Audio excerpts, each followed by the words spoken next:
Looking back through my filmmaking career, I was trying to think of all the different things I struggled with the most and how I overcame them. And I put together here a list of 5 that I think most of us are going to relate to. And I'm just curious, if you don't mind, leaving a comment below, letting me know how many of these you relate to as well. And I also realized I never introduced myself in these videos. So my name is Sajid. I run a video production company in Chicago, and I've done so since 2013. Before that, I was a full-time freelancer for about 6-7 years shooting videos. And before that, I went to film school. And I make these videos about once a week to help filmmakers with the business side and help them make more money. So that's really my intention, what I wished I learned in film school. The very first thing I struggled with right outside of film school was just spending too much money on gear and then spending too much time on gear of seeing what's coming out and what the latest greatest is. So time and money getting sucked into gear and never knowing when to stop when you have enough gear, because there is never a point where you feel like that. I still don't feel like that to this day, and I have to fight that urge to buy more gear all the time when I know I don't need the gear. So how do we overcome this problem? And this is kind of a mindset problem that I think a lot of us struggle with. The way I was able to overcome this is just by seeing people that fought this battle for 20 to 30 years. Every time they bought the new latest gear, they basically reinvested all their profits into gear, thinking it's going to give them bigger, better jobs.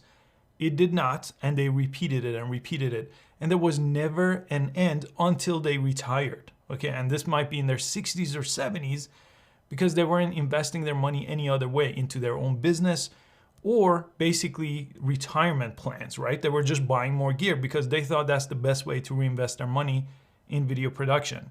And I know for a fact that that is not the best return on investment when you're making money as a freelancer or running your own company. For me personally, things really changed maybe year 6 and 7 when I realized instead of spending all my money on gear and thinking that's gonna get me the bigger, better jobs, instead I should learn the business side of filmmaking so I could actually control how I get clients. So that was a little bit difficult because when you buy a piece of gear, it's very tangible. It's in your hands, right? But when you invest in paid advertising, for example, or search engine optimization, if you get someone to do that for you, or any number of ways that I talk about on this channel for getting clients, that is not as tangible as like physically holding a piece of gear, right? I could hold this in my hand, so I know this $5,000 I spend for this thing that I'm gonna keep. But it's a little bit different when you spend on sales and marketing and things like that. But the return on investment actually on the other side of it is far better because you actually get clients. This $2,000 lens didn't help me get new clients, right? It marginally improved maybe my video quality. But when you really think of it that way and when it starts working for you, you'll look at this a whole different way. Number 2 is just competing at the wrong level of the business, okay? And what I mean is, in the very introductory level of videos, everybody is on the same boat, okay? Everybody's competing for those $500 videos. And the problem is, if you don't think about this all the time and try to get out of that, basically level up to the next level, you get stuck there. I know plenty of people that have done that for 10 years, 20 years, 30 years, and they weren't able to get to the next level. Now, this is basically how I like to think of it. At the introductory level of video creation, when someone says, I need a video, how much is it? Right? At that level, you may get $500 videos. But the problem is 10,000 other people could also do the exact same thing at that exact same price point. But when you go higher, and this is typically through when you pitch yourself as a video production company and not as a one-man band, you compete closer at first in the $5,000 price point. Now it went from 10,000 people that could potentially do this, right, to like 100 people that would compete with me on that project. Now, again, I don't get stuck there either. I try to level up. So then you get to $15,000, $20,000, $25,000 price point for a client, right? These are entirely different clients, right? It's not the same guy that wanted a $500 video. But at that higher point, now you're just competing and putting proposals together for something that only 3 or 4 other companies maybe in your area are going to compete with, right? And if you specialize even further, not just leveling up your quality and your price, but you specialize, so you make certain types of videos for a certain industry, now you're competing at a league of your own. So competition really falls off. So the saturated market of video production is going to seem very, very, very hard to break into at that low tier. The whole idea is to level up as quickly as you can and then make sure you're not competing at those low levels where it's all about price. Number 3 is just staying stagnant, right? And this could happen at any tier. It could happen when you're just starting out making $500 videos. It could happen when you have a small video production company making $5,000 videos. Basically, the whole industry and everybody in it should always be trying to level up. That's leveling up your skill, that's leveling up your clients, that's leveling up your price. By doing that, you're always pursuing the next big thing, and it helps you not burn out. For a while, I got comfortable and I would just not do anything new. I would just do the same old work that I had on my plate. But that makes you really bored really fast and it burns you out. You don't want to do this anymore.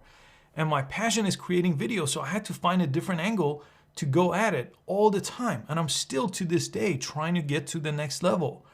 And if you don't, again, the few years where I didn't do that, I felt like I wanted to quit. I felt like I was burned out. I didn't want to do this type of work anymore. So if you at every level try to get to the next level, you're going to feel better and you're going to be more engaged with the type of videos you're going to make. And this could be in the world of freelancing too. I started as a production assistant, but I bought a camera and started shooting so I could level up, right? Then I stopped being a production assistant. I started being a medium manager, then assistant camera, then camera operator, then DP, then running my own company, then making my own content. At every step, I try to level up, even at some point, try to make my own platform so we distribute content rather than just do the production side of content. So you could level up as far as you want to go, but the whole point is don't get stuck at any level. And if you feel stuck, just find a path to get you to the next level. You need to know what that next level is for you. For example, if you're a camera operator, or if you're trying to be a DP, that's your next level. You got to start working on that path and watching content and trying to figure out what that path actually is. And I try to help as much as I can on my videos. Now, number 4 I mentioned here and there, but that's when you don't at all think of the business side of filmmaking. You know nothing about sales, marketing, finance, investing, all the things that go into actually going to the next level. The thing is, and I did this for a long time, I was always pursuing the latest gear. I knew all the technical things when it came to the latest camera that was getting released at NAB, right? Same thing that might be going through your head. I was on top of every YouTube channel where they did in-depth camera reviews. But that wasn't really helping me get bigger clients. It wasn't helping me get better projects. It was just keeping me informed on the latest gear, which after like a decade, I realized almost doesn't matter. I could just find really good DPs and really good directors, and they could just do projects for me through my own company. And I get basically that project and I could use it to get better projects. So that was just a fight that I just gave up on because I was like, wait a minute, if I don't learn the business side of filmmaking and I just stay with the technical things or read American Cinematographer every week, it's not getting me to where I want, which is doing projects I really care about, which typically happen at the higher level. I couldn't get to the higher level, and most people I know never do because they don't learn the business side of filmmaking. So marketing, sales, advertising, those are the things that really leveled me up. And the last one that I think you're gonna find the most relatable, because I struggle with this one the most to this day, is thinking you have to do everything yourself because you're just gonna do it better than other people that you're going to hire. Now, this is a real hard struggle because as long as you do that, you are stuck basically creating this job for yourself that you can't escape. As freelancers, for example, we can't really take on a vacation without feeling guilty or turning on a job. And typically when you turn on a job, it's a cascading effect. Maybe that client next time is gonna call the person that replaced you and you may lose that client. And typically when we have a handful of clients that we rely on, we can't really afford to lose one of them, right? So then we have this guilty mindset of like, oh, I can't go on vacation, I can't take time off, and we burn out. And because of the feast and famine mentality and just the way the business is, I totally get that. And it's really a hard thing to escape from. But what I realized is as soon as I started trusting other people, Even in some cases, letting go, and maybe it wasn't at 100%. Maybe it was at 90% of what I would have done. And I slowly started letting go. I felt so free. And then later, when I had more money, I started hiring better people. I realized, wait a minute, I'm not that good of an editor. As much as I thought I was a good editor, back in the day when I used to edit and shoot and do everything on my own, when an editor took over through my production company and did all the editing, where I did none of it, I was like, wait a minute.